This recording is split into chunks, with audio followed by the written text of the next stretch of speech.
4. Vamos lá. O Saulinho, semana passada, ele conversou comigo e ele dirigiu aqui. E ele falou: eu queria falar muito hoje à noite sobre pecado. Está no meu coração. Não foi assim? Aí o Saulinho conversou comigo e falei: legal, rapaz, aborda esse tema mesmo, depois a gente continua juntos lá em Mateus capítulo 4. E eu sei do que se trata. Ele conversou comigo um pouco sobre tudo, a perspectiva bíblica e tal, etc. E absolutamente tudo que o Saulinho falou, eu assino embaixo, viu? O pecado, acima de tudo, é uma escolha. Não põe culpa em Deus e nem põe culpa em Satanás, não. A culpa é minha, em primeiro lugar. Quando o pecado original foi alentado, foi, vamos dizer, avisado, Gustavo, certeza, né? Gustavo, quando foi avisado, Deus falou assim: ó, tem muita árvore no jardim para você comer todo o fruto aí, mas tem uma lá no centro, aquela lá, ó, vou te mostrar aquela lá, é a árvore do conhecimento do bem e do mal. Nela não tocarás e não comerás do fruto lá. Então não faz isso, porque o dia que você fizer, você vai morrer. Claro, a pessoa comeu, não morri, ai que beleza, tal. Uma escolha, Júlio. Tem vários aspectos teológicos em volta disso, mas acima de tudo, tanto naquele que é calvinista e que crê em predestinação, como naquele que é batista, arminianista, crê no livre-arbítrio, é escolha. Então Deus não tem culpa de que você escolha pecar. Ele sabe que você vai pecar. E Ele sabe que você não vai pecar. Isso é parte da soberania dele. Não dá conta de explicar isso não, nem eu. Se você der conta, aleluia, glória a Deus, fica com você, vai ser uma bênção. Mas é escolha. Viu, Paulo? Faz um favor para mim, põe lá na lista, não é? E joga aí para todo mundo que quiser. Tá bom? Não tem problema não. Se acabar, você me devolve vazia. Depois Deus me dá dinheiro, eu compro mais. Vamos lá então. Ficou claro aí sobre o pecado então? Só para fechar com chave de ouro e que eu estou por dentro das coisas aí, como pastor da igreja. Então vamos lá. Vamos Mateus a partir do versículo 1. Vai, Saulinho? Vamos aqui vai nessa aqui, porque aí depois a gente comenta com a mensagem e tal. Vai até onde a gente parou, por favor, e continua no versículo que a gente vai continuar. A seguir, foi Jesus levado pelo Espírito ao deserto para ser tentado pelo diabo. E depois de jejuar 40 dias e 40 noites, teve fome. Então o tentador, aproximando-se, lhe disse: se és filho de Deus, manda que essas pedras se transformem em pães. Jesus, porém, respondeu: está escrito, não só de pão viverá o homem, mas de toda a palavra que procede da boca de Deus. Aqui você vê um exemplo, a gente já falou até nesse versículo aqui, nós vamos continuar, sobre o início do ministério de Jesus, o batismo do Espírito Santo sobre ele, bem visível, como pomba, todos viram, e ouviu-se uma voz do céu: esse é meu filho amado, etc., que deu todo o meu prazer. E aí ele foi impelido pelo próprio Espírito que o batizou, que é o próprio Pai, o próprio Deus, e ele mesmo, por vontade dele, para o deserto. Deus mandou e ele foi. Chegando no deserto, ele fica 40 dias e 40 noites sem comer, no final dos quais, pela misericórdia e graça de Deus, não morreu. Como Moisés subiu ao monte, não morreu, porque a pessoa morre, a ficar sem água morre. Então possivelmente Moisés e ele beberam água. Não está no texto, mas você pode viajar, ficou sem comer. Mas alguma coisa aconteceu de milagroso lá, em todo sentido eu creio que foi assim. E eles ficaram vivos, mas ele virou um faquir. Ele virou um esqueleto, virou um judeu de Auschwitz. Aquela figura daquele esqueleto que não aguentava nem sair da cama, você lembra? Então Jesus virou aquilo. Jesus não ficou coradinho como eu assim, 75 quilos, não ficou não. Ele ficou magérrimo, ficou fraco. E nessa fraqueza, o tentador vem na fraqueza física e oferece a saída para ele.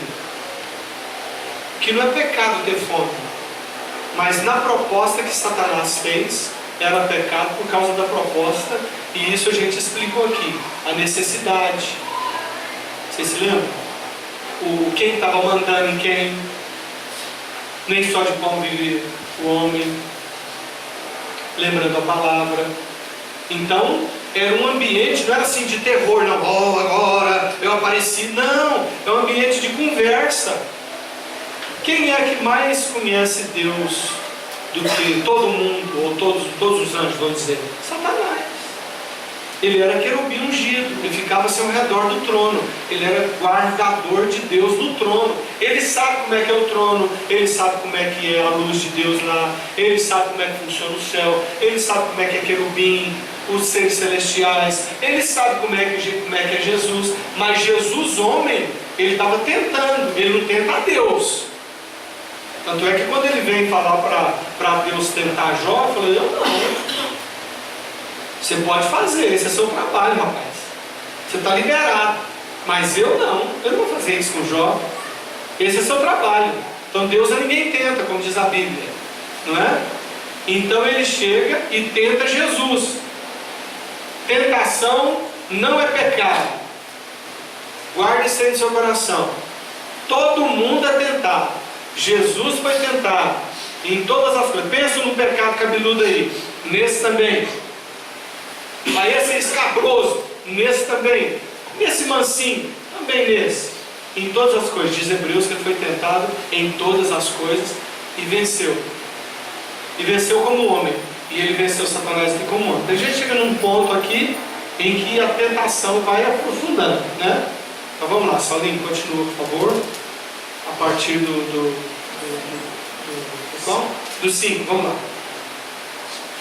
Então o diabo o levou à cidade santa, colocou-o sobre o pináculo do templo e lhe disse: se és filho de Deus, atira-te abaixo, porque está escrito: aos seus anjos ordenará a teu respeito que te guardem. Isso. E eles te susterão nas suas mãos, para não tropeçares na alguma pedra. Isso. Eu quero que vocês comentem primeiro, antes da gente dar um palpite aqui. Como é que você vê esse versículo aí? Não precisa ter medo não. Ô Leonardo, Gustavo, faz um favor para mim. Você vai lá naquela pia lá de água, a última torneira do lado de lá, você deixa sair um pouco de água, vai sair um pouco de água morna, aí você espera ficar geladinha e enche isso aqui para mim. Joga essa morna fora e enche isso aqui. Pode ser? Então tá. Obrigado, viu? Cidade Santa não seria Cidade Santa? Peraí, dá pro Zezinho, que eu quero ouvir e todo mundo quer ouvir você também. Zezinho, passa lá. Antônio Neto, você está responsável pelo microfone a partir de agora, quando o microfone andar aqui, tá bom? Vai lá.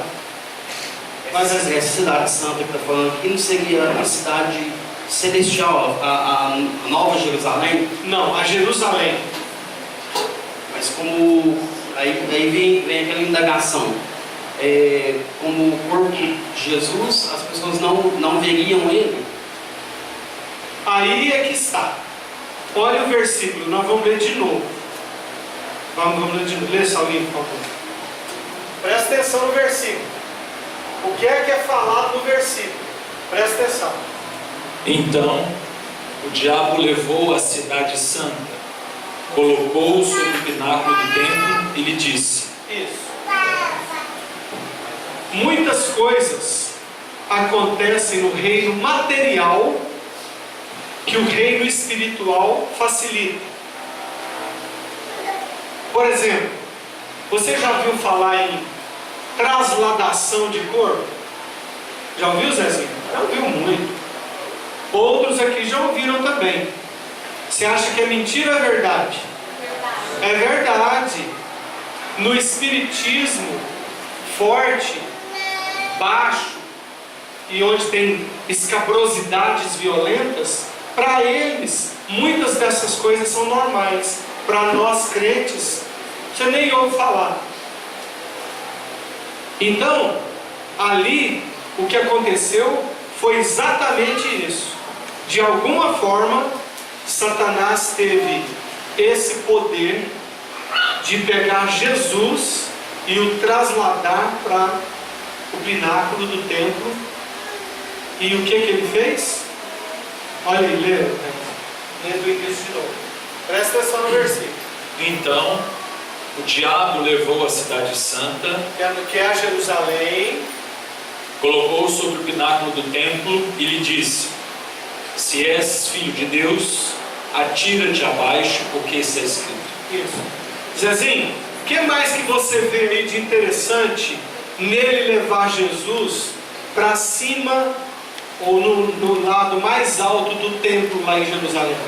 O que eu tinha perguntado é porque justamente em Apocalipse fala muito sobre Cidade Santa. Certo. Quando você fala em trasladação, seria como se Satanás tivesse levado Jesus para Nova Jerusalém, aquela que Apocalipse fala, que é a Cidade Santa, e mostrado para ele a glória que na verdade já era dele.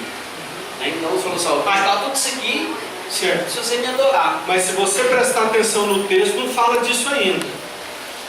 O texto não está falando de mostrar a glória, não. Olha o que o texto diz aí. Não, eu sei disso. O que eu estou dizendo é justamente o seguinte: que Jesus, Satanás levou ele, né, como se tivesse levado ele, não para Jerusalém daquela época, mas para Nova Jerusalém.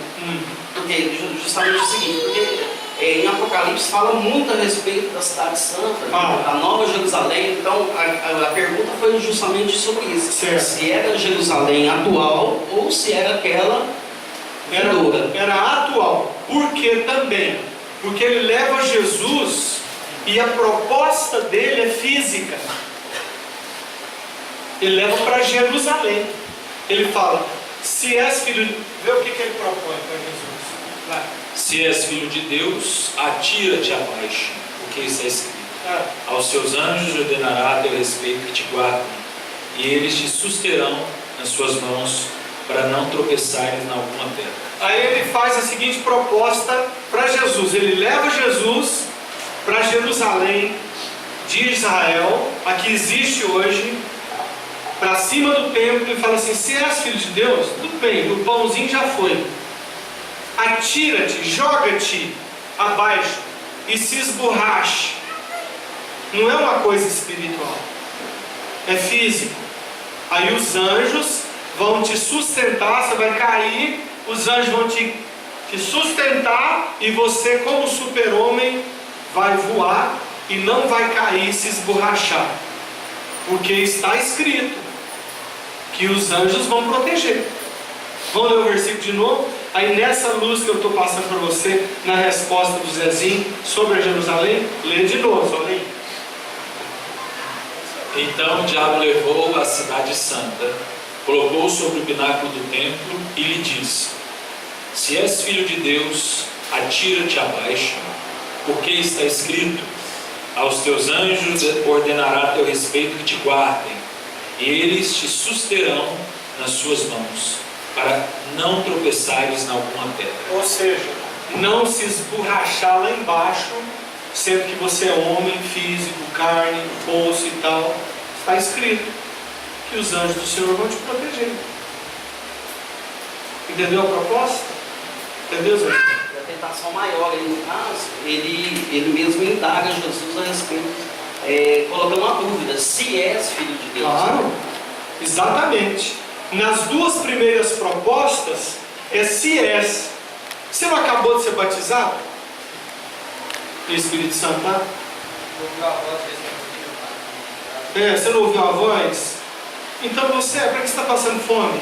Para que você não prova que você é mesmo assim, voando? Os anjos vão... Essa é a proposta. Entendeu? Quem mais quer falar alguma coisa sobre esse versículo? Olha lá. Quem está lá? Eu. Reginaldo do Som. Vamos lá. Um outro ponto também que é interessante é que o diabo continua mostrando que conhece a Bíblia. Ele citou a Bíblia no primeiro ponto aqui do pão, e agora está citando de novo a Bíblia. Qual que é o defeito então? Qual que é o defeito de conhecer a Bíblia? Isso. Qual? Distorcer, não Usar num contexto de acordo com seus próprios interesses. Você é cabeça e não cauda, pronto, acabou. Você é filho do rei, você tem que prosperar. Eu nunca vi um justo mendigar o pão, né? A sua descendência passar necessidade, ou vice-versa. Você vai ser bem, você vai ter emprego. A sua filha não vai pegar Zika vírus. Não precisa vacinar. Está tudo imune. Você não vai pegar diabetes. Você não pode pegar diabetes? Você não pode aceitar isso? Você é um homem de Deus. Como é que você aceita um negócio desse assim, os seus olhos adoecerem? Você está obeso, para que isso? Homem de Deus tem que ser magrinho, faquinho. Não pode ter barriga. Essas coisas é bobagem. Eu estou falando de coisinha pequena assim, mas vai muito mais fundo, né? Beleza? Ficou claro aí então? Esse versículo? Aqui fala que ele foi levado ao templo. E dentro do templo ele recebeu a proposta de dar ordem aos anjos. Hoje tem muita gente que é levada ao templo, dá ordem a Deus, né? E acha que são cabeça, não cauda. Usa essa proposta que Satanás está fazendo hoje com um punhado de gente dentro da igreja e abraça na prosperidade com essa proposta. Tá bom. Qual que é a palavra atual? Né, Miriam? Qual que é a palavra atual que as pessoas mais usam aqui, que gruda com esse versículo aqui? Você ouve essa pastorada geral, esses que são dessa linha de que você não pode sofrer, que não pode ficar doente, que a sua mãe tem que curar. Como é que pode 10 anos na cama, uma mulher de Deus daquela? Puxa vida, seu pai morreu muito novo. Como é que Deus deixou? Sua mãe viúva sofreu demais.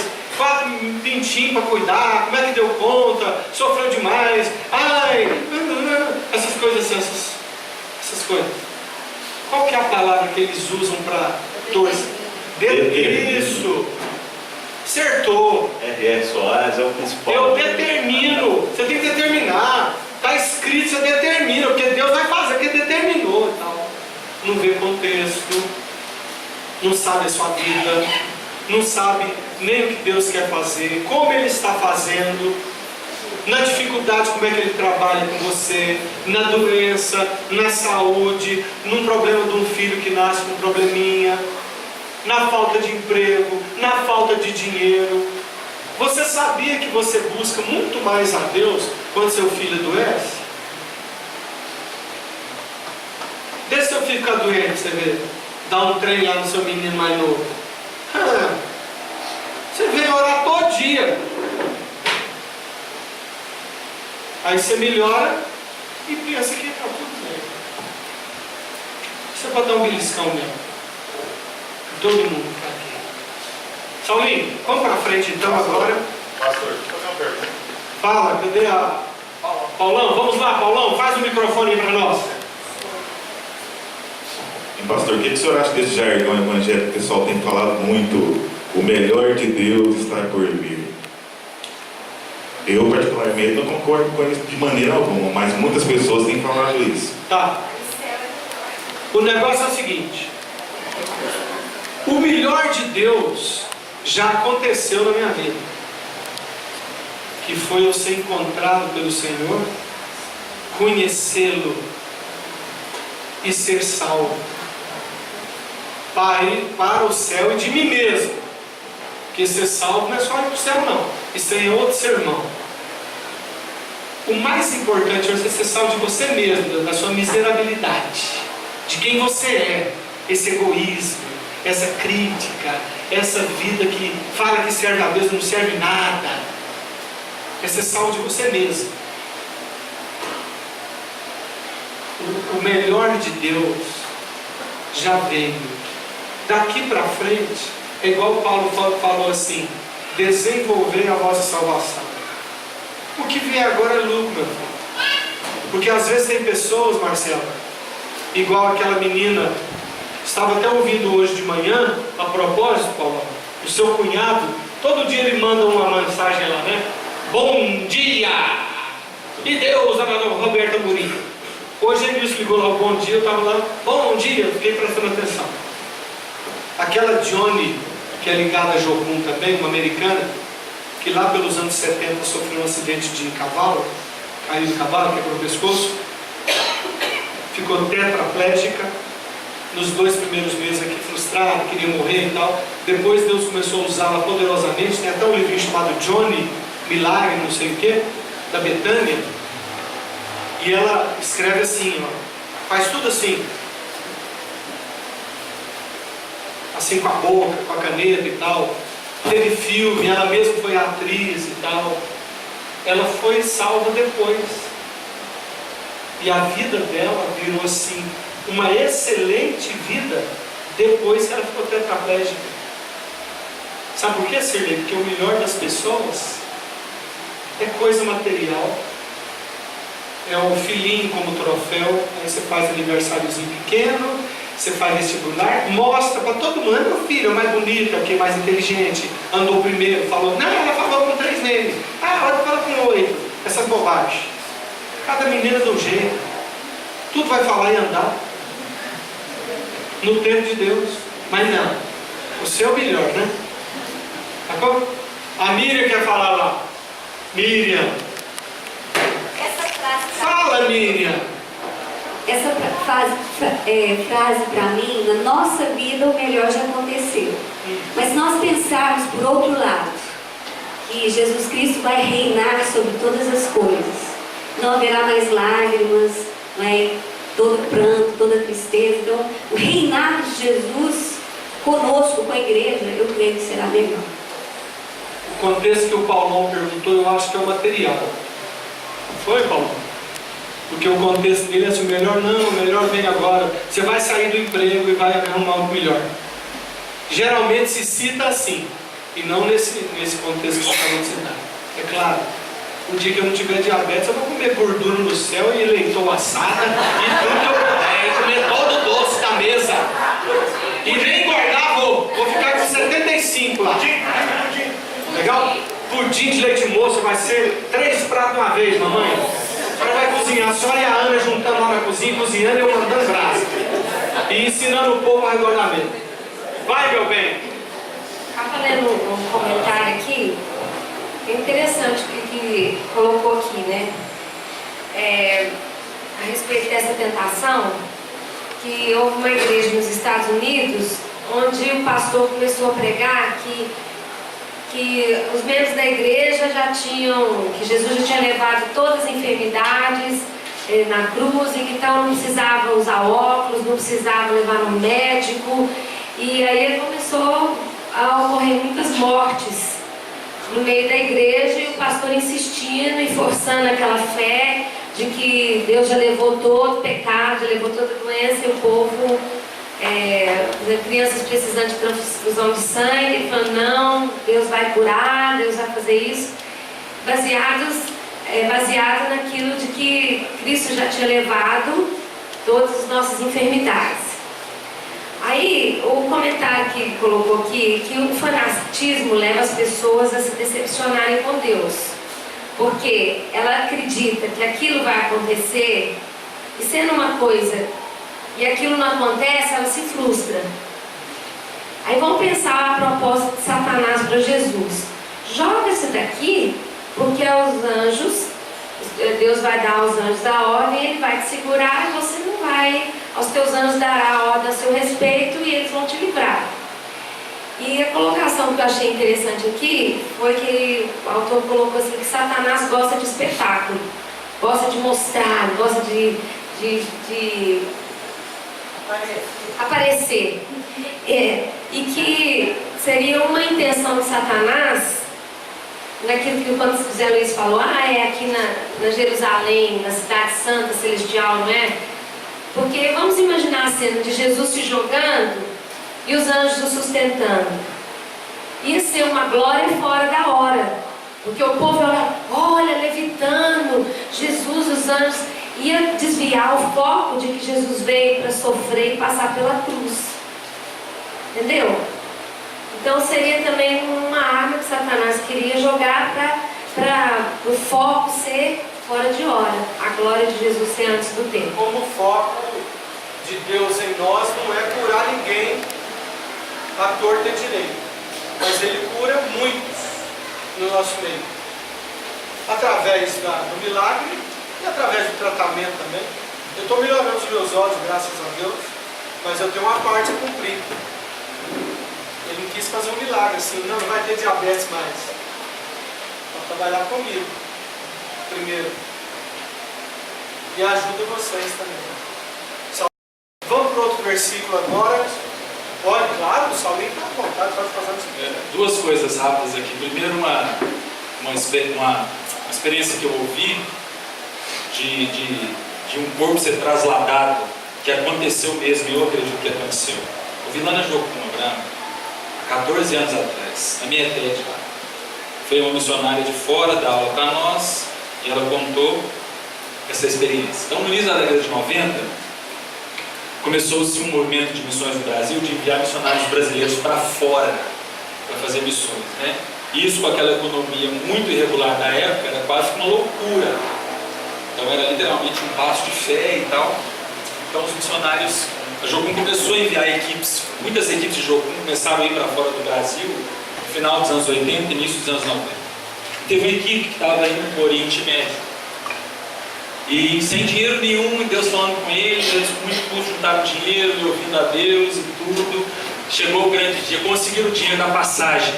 7 pessoas. Juntou o dinheiro e tal, comprou a passagem, foi para o aeroporto. Chegou no aeroporto, chegaram com antecedência, tudo, aeroporto lotado, era véspera de feriado e tudo. Conseguiram fazer o check-in, e aí começaram a chamar para o voo, dizendo, última chamada, e aí eles saíram do check-in correndo, foram para a sala de embarque. 7 pessoas. Passou 1, passou 2, passou 3, passou 4, quinta pessoa, aí, você que já viajou de avião sabe, você tem um guarda na sala de embarque, ele pede seu bilhete, tem que validar seu bilhete, senão você não entra. Né? E foi validar o bilhete da quinta pessoa. Deu erro. Deu erro, não, tem um erro aqui, não sei o que é, você tem que voltar lá no guichê e perguntar o que é. E já até aconteceu comigo, deu erro, tive que voltar no guichê. E aí, na hora que a mulher falou, mas se eu voltar, eu vou perder o voo. Porque o avião não espera igual o ônibus, assim, às vezes espera um pouquinho, né? E tal. E a equipe toda lá, o que eu faço, Aí o líder falou, não, você volta lá, e nós vamos. Não tem como. Então, quando ela, antes de chegar no guichê, o voo, deu lá na tela, voo encerrado, a equipe foi por 6, ela ficou. Tentou falar lá no balcão, não conseguiu, cheio de gente, aquela muvuca no aeroporto. Aí ela foi pro banheiro, orar.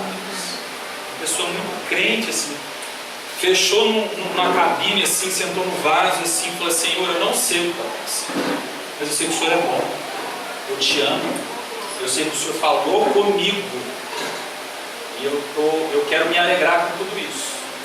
Eu não sei nada, mas eu sei que tu és tudo. Em nome de Jesus, amém.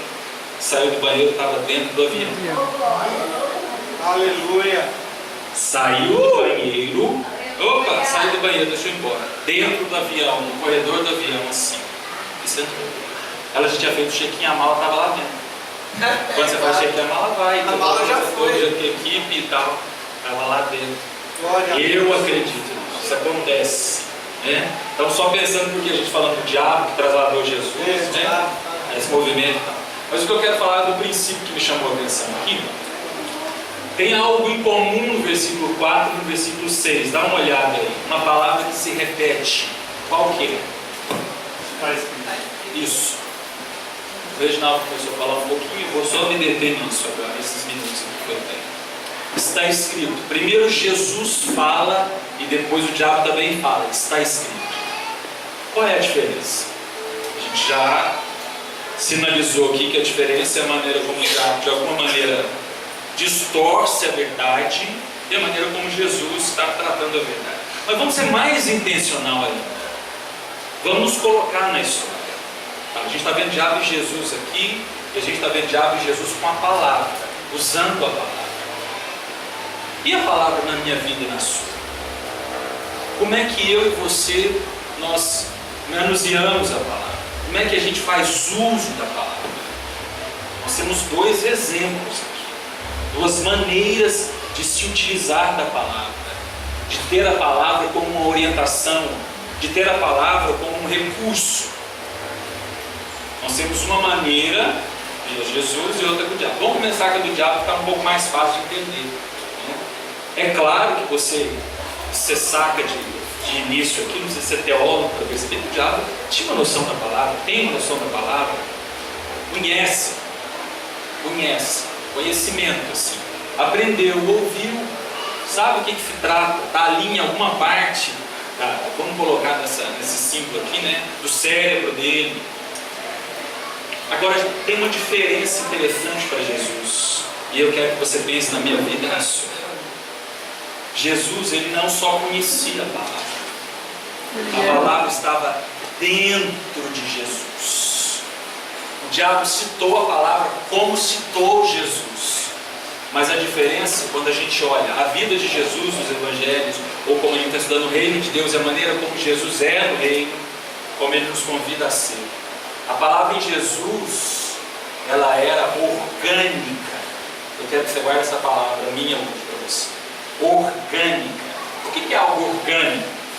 Quer dizer que não está só aqui dentro, não está só naquele aparato da sua mente, da minha, que é muito fácil, que você aprende. Você aprendeu matemática para passar no ensino médio? Assim, você aprendeu de mais ou menos como eu. Matemática nunca foi orgânica para mim, ela sempre ficou aqui dentro. Então eu me esforcei muito, decorei alguma informação, para conseguir alguma coisa. Mas no física, então, Marcos, nunca foi orgânico. O que é orgânico? Invade o meu corpo. Orgânica de órgão. Vem para os meus órgãos, vem para os meus membros. Aquilo faz parte da minha vida. Não está simplesmente num aspecto neurológico, cognitivo aqui. Eu não uso ela de uma maneira distorcida. Tudo que não é orgânico sempre vai ser incompleto. Vai ser quebrado, vai ser temporal, é específico. Eu uso por um momento. Mas você vai ver que aquilo que não é orgânico, se você mudar o cenário, você já pega de calça curta. O que eu aprendi de matemática na escola era no máximo o suficiente para eu passar na prova da recuperação. Se mandasse eu fazer uma matemática aplicada em algum outro contexto, eu estava lascado, porque nunca foi orgânico. Irmão, se a palavra de Deus não entrar em você por completo, se o seu relacionamento com a palavra não for uma coisa íntima, o que o escritor de Hebreus nos convida a entender no capítulo 4, versículo 12, o que está lá? É algo que é bom você saber de cor. A palavra de Deus é viva e eficaz. Ela penetra, ela divide juntas, medulas, alma, espírito. Isso é uma propriedade de uma substância que tem o poder de ser orgânico, de invadir o meu corpo. E aí sabe qual é o nosso problema hoje? Dependendo das circunstâncias que a gente vive, a palavra não é tão poderosa assim. Se a gente está com uma crise, aquilo que a Bíblia fala sobre crise, sobre esperança, sobre vida abundante, sobre céu, dependendo do momento que a gente está vivendo, se for crise financeira, então aí lascou. Quando não é orgânico, você e eu, nós vamos desesperar, a gente perde o sono, a gente perde a fome, os nossos relacionamentos ficam inadequados, porque ela não consegue, quando está só nesse âmbito de saber, de ter decorado uma informação e recitar o versículo. Nós vamos ser mais ou menos como o diálogo. Nós podemos distorcer isso na minha vida e na sua. Então, o convite de Jesus aqui para mim, em Mateus 4, pensando essa citação, quando ele diz está escrito, a diferença pontual dele com o diabo é que aquilo era tão vivo dentro dele, era tão verdade, ia muito além de ter decorado o que está escrito e o porquê que está escrito. A vida dele era aquela escritura, a vida de Jesus se configurava naquela palavra, e a minha e a sua. E aí você tem um teste. Nossa, Saulinho, faz sentido, mas como é que eu posso fazer com que a palavra se torne orgânica? Como? Pensa um pouquinho, não me responda, quero que você pense. Elegendo ela como prioridade na sua vida, permitindo que ela possa fazer parte. Isso não vem do dia para a noite. Por isso que você vai ver Jesus tendo um relacionamento de oração, de busca de Deus, com a palavra muito intenso aqui. Isso que a gente tem de escrito, fora o que não foi escrito sobre ele, sobre o relacionamento da palavra. Isso não vai vir assim, simplesmente com aparatos religiosos que a gente está acostumado a ter, que aí na igreja de vez em quando, né, ter a Bíblia ali de vez em quando. Você vai ter que administrar uma vida cristã com uma palavra que não vai ser orgânica, mas vai ficar aqui dentro. Aí mudou o cenário, Paulinha, a gente vai ser pego de calça curta. A palavra não vai caber. Aí nós vamos ficar com o nosso cristianismo e a nossa fé em Cristo. Estamos inspirados em Jesus, irmãos. E pegando esse gancho do escritor de Hebreus aqui no capítulo 4, se envolvam mais com a palavra. Jesus não tinha problema em responder para o diabo de cara, mesmo que o diabo viesse, Jesus está escrito. A resposta de Jesus vinha de dentro do ser dele, porque ele, a palavra, era uma coisa só, a palavra alimentava ele, a palavra dava sentido para ele. A palavra para ele não era um aparato religioso, assim, né? Então, vou citar porque eu sou gospel, eu sei alguns versículos de cor. Não, a palavra me define, porque eu sou o caminho, a verdade, a vida, e Jesus.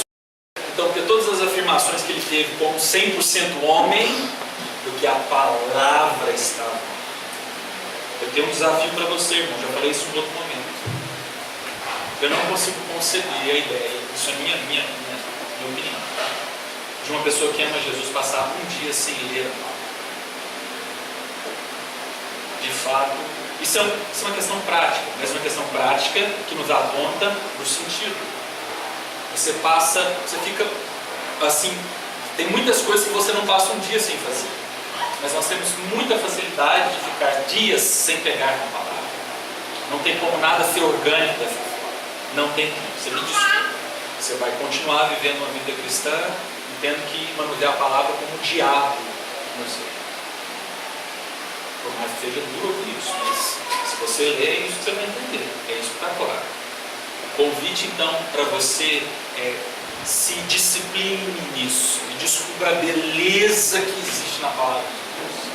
Descubra o poder que existe em todos os dias beber disso, se alimentar disso, para que isso venha para o seu corpo e não fique só aqui, com versículos decorados numa caixinha que você pode usar de vez em quando. Caixinha da promessa, sabe? Só tem que a caixinha da promessa tem hora que ela não funciona, né? E não funciona mesmo, porque são promessas selecionadas, enfim. A palavra é um todo, ela é completa. Só fechando aqui, essa semana lá na Jocum eu estou dando aula para os meninos e hoje nós meditamos em cima do livro de Lamentações, Miriam. A gente está falando sobre crescimento emocional e a gente pensando um pouco sobre o que a palavra tem para dizer sobre crise emocional, sobre ficar triste, sobre depressão, sobre angústia, e a gente indo a fundo nisso, pegando a palavra e estudando como tem sido libertador para aqueles meninos e para todos nós aqui. A palavra tem resposta para tudo. Eu posso dizer isso com toda a formação acadêmica que eu tenho. Eu sou convencido, 100%. A palavra é a coisa mais completa do seu corpo. Descubra isso, viva isso e se delicie nisso. Não esqueça, não cai do céu, não vai vir por osmose. É um exercício que vai muito além de quinta e de domingo. Quinta e domingo é um bom começo, mas é mais do que isso. Certo. Então, finalizando aqui, a gente aprendeu muita coisa hoje e espero que você tenha aprendido e pratique no seu coração. A gente está fazendo assim, deu 9 horas a gente acaba mesmo, porque aí você tem um tempinho de bater um papinho, vai para casa, fica com gosto de quero mais e pode depois ver um pedaço do versículo só e digerir, ruminar e ver o que ficou para você. E só enfatizando aqui, mais ainda para você ficar pensando nisso, na palavra de Deus, nós temos outros que foram transladados, né? Por exemplo, Filipe, o eunuco, ele foi transladado para falar com o eunuco. De repente ele estava lá, falando com ele. Lembra disso? No Novo Testamento. E tem outros ainda que você pode se lembrar, pesquisar e tal. Então, não é o reino das trevas que inventou essas coisas espetaculares, não. Eles fazem lá no reino das trevas, porque de algum modo esses anjos têm algum poder, alguns deles, para trasladar pessoas inclusive. E se antropomorfizar-se também. Ou seja, não, essa palavra é difícil, mas é a palavra científica para falar, que ele pode virar gente, né? Ele pode comer churrasco junto com Abraão e Jesus, tá? Então não se assuste não, porque o espiritual é que manda. Agora, o que fica na essência para nós é a palavra sempre. Você fica com a palavra, ame a palavra, busque a palavra, você vai bem. Vai ficar muito sadio, tá bom?